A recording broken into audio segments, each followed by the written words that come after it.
Sundin ninyo ang sinasabi niya. Mapagpalang araw ng Sabado kapanalig, ginugunita natin ngayon ang pagkareyna ng mahal na Birheng Maria. Sister Rose Agtara po ng Daughters of St. Paul para sa mabuting balita. Tayo nang magnilay sa Ebanghelyo ayon kay San Mateo.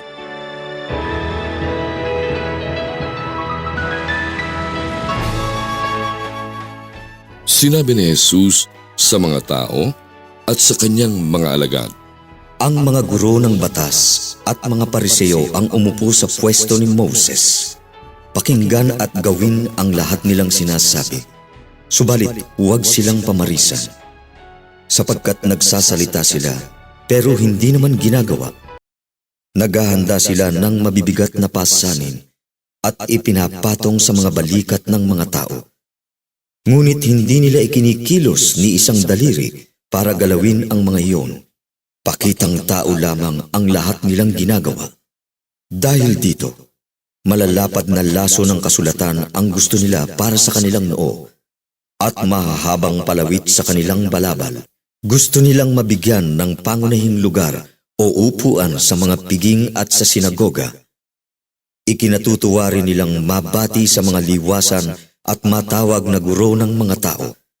Huwag kayong patawag na guro, sapagkat iisa lamang ang guro ninyo at magkakapatid kayong lahat. Huwag din ninyong tawaging ama ang sino man sa mundo, sapagkat iisa lamang ang inyong ama, siya na nasa langit. Huwag din kayong patawag na gabay, sapagkat iisa lamang ang inyong patnubay, si Kristo. Maging alipin ninyo ang pinakadakila sa inyo, sapagkat ibababa ang magpapakataas at itataas ang nagpapakababa.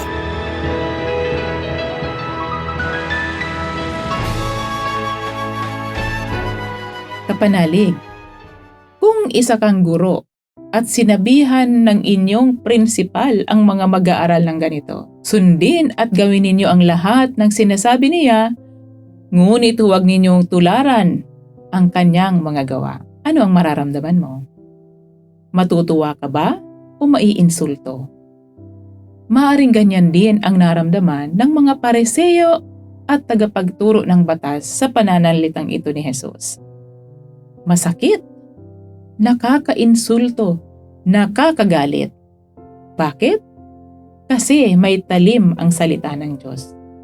Tumatagos sa puso ng tinatamaan. Hindi ito nagpapatahimik at nagpapatulog. Ang mga salitang ito ni Jesus ay hindi lamang hamon sa mga guro at magulang. Hamon ito para sa ating lahat na isabuhay ang mga sinasabi natin. Ang mabuting asal ay hindi lamang itinuturo sa pamamagitan ng mga salita.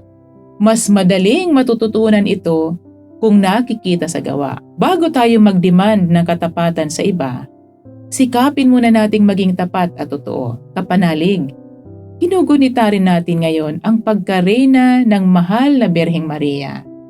Siya ay reyna dahil anak niya si Kristong Hari. At tiyak kong una niyang isinabuhay ang anumang itinuro niya sa kanyang anak. Sabi nga, nakikilala ang puno sa bunga nito. Ang katapatan ni Jesus sa kanyang misyon, kahit na ang buhay niya ang naging kapalit nito, ay nagpapakita kung paano siya pinalaki at tinuruan ng kanyang ina.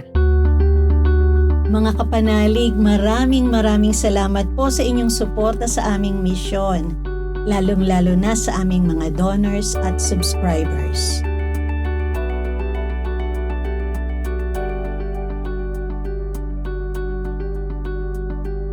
Subscribe, like, share, and follow po lines sa aming social media accounts.